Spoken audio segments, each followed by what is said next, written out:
Hi guys, what's going on? Troy at Mountain Man Treasure here, and just a handful of sales going out today, but two of them sold for more than $100.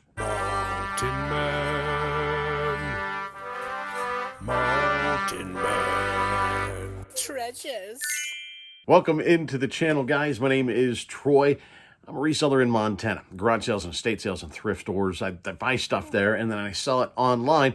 Mostly I'm doing that on eBay. I dabble in a couple other places, but eBay is the home. And it's been a little bit slow. I've been sick. I still am sick. The demon is leaving my body, but it's making itself known as it goes out. It's not been a great day again today, but I'm getting there.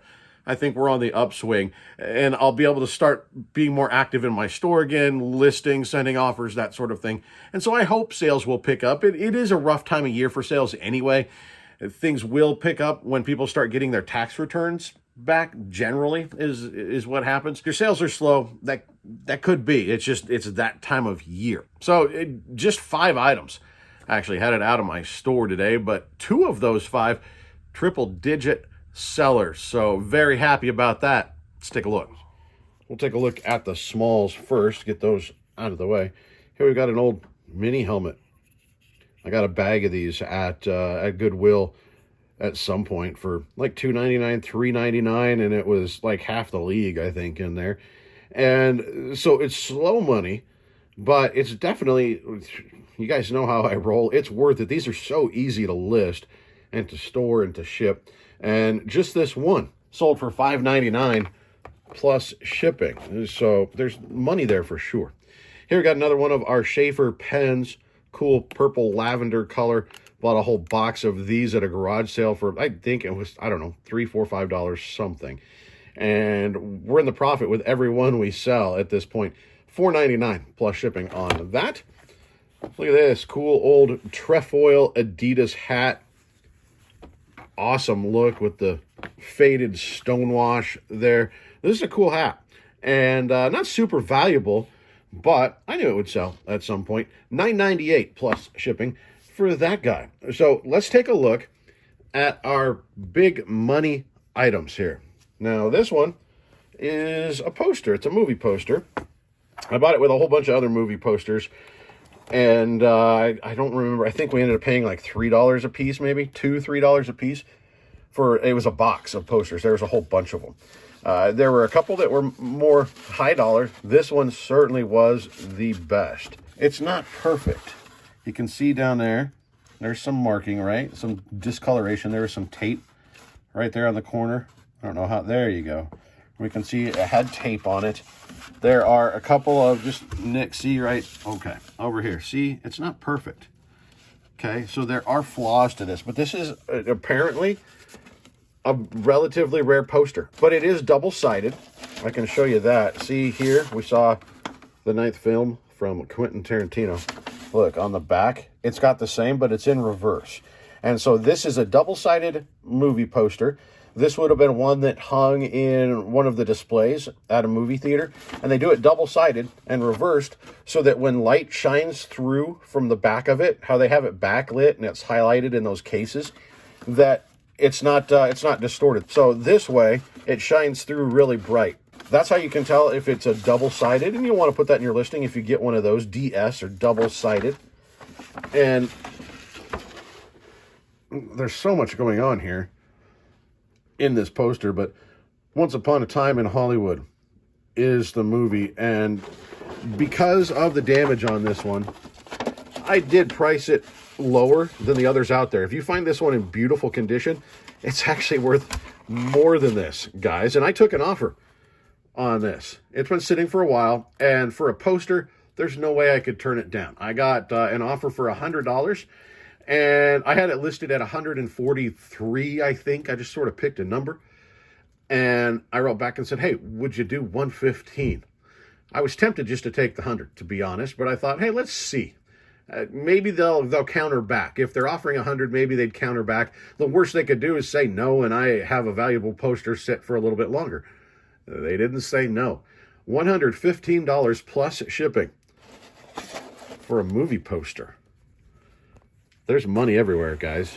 Just got to look for it. Then we got here a box of old, I didn't realize, but Mad wasn't only a magazine, they made paperback books. And when I bought all of my comic books here, I don't know, a month ago, whatever it was, some of them pretty high end, a lot of them filler. We're in the profit on those, and we've got some really good comics still listed. I got him to throw this in to the mix. He said, hey, look, I've got these too if you're interested. And so when we were negotiating, I said, hey, when we came with a price, I said, does that include the books? Will you throw in the books? And he said, sure. There was no investment in these for him. And so they're really cool. I mean, if you know Mad Magazine, you know, there he is right there. And they're all in differing conditions. See, this one's got some water damage. There's one in here that doesn't even have a cover. There's several of the Spy versus Spy. There's a bunch of them. There's 40 some, I think 43 of them in here.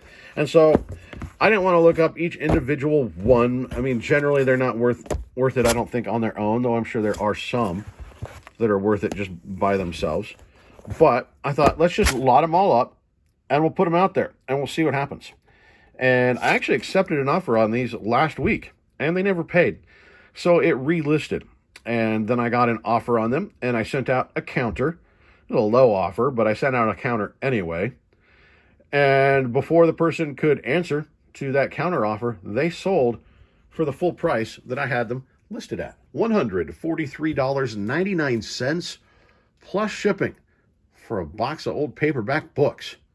Again, there's money everywhere out there, guys.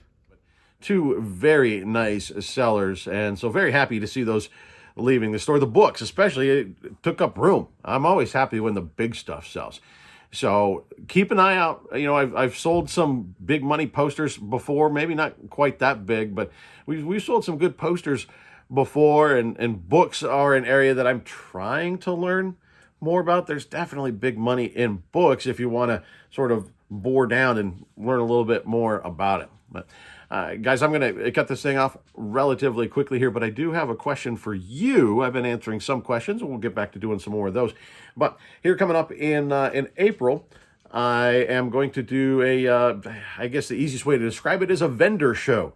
You guys know it's not a flea market. It's not a craft show. It's sort of between, it's called the upscale vintage market is what they call it. It's a lot of vintage stuff, and I sell a lot of vintage stuff. And I thought, you know what? It'd be cool to try to do something in person. And so I paid for the space. We've got tables. Now what? Right? I have a good idea of what I'm going to bring. We're going to be putting some blow molds there for sure. I've got a couple other, larger items that I think, hey, that'd be a good spot to get rid of some of these larger items. I think we're going to mostly do some vintage toys. It's something that I don't see a lot at these. I've been to them a few times, and you see a couple people with vintage toys here and there, but I've got old board games, old figures, pressed steel trucks. I think I've got some cool stuff that we can put out there. And so we're going to try it. I'm going to see what happens. We'll sell some comics. I've got some other random vintage stuff that will work in there, and old trunks, stuff like that. But I guess the question is, for any of you who have ever done something like that, or if you have an antique booth, maybe, the same sort of idea. I've never done that. And so my questions are about sort of the setup. Obviously it's going to be a little specific to the space. I'm going to have power. And so we have electricity running there. I don't have a wall space, so I'm going to be kind of in the middle. It's a 10 by 12 area. And so I've got multiple tables that I can fill, basically make a U in there is the plan to help with flow. But, the questions, I guess, are, how do you set up, elevate? You probably want to, I don't know, put stuff on boxes or something. I don't know. For those of you who have done it, send me some suggestions. What should I do? What should I do to prepare for this thing, so that I'm not cramming last minute, and so that it's hopefully successful, because there are multiple versions of this throughout the year. And it'd be a nice new outlet for the store, and for, I could have a different eye when I'm sourcing things of, hey, that would sell at the vintage market. So I'm going to give that a shot. If you guys have any experience with that, I'd be curious to hear your input. So I appreciate you so much, and we'll see you next time.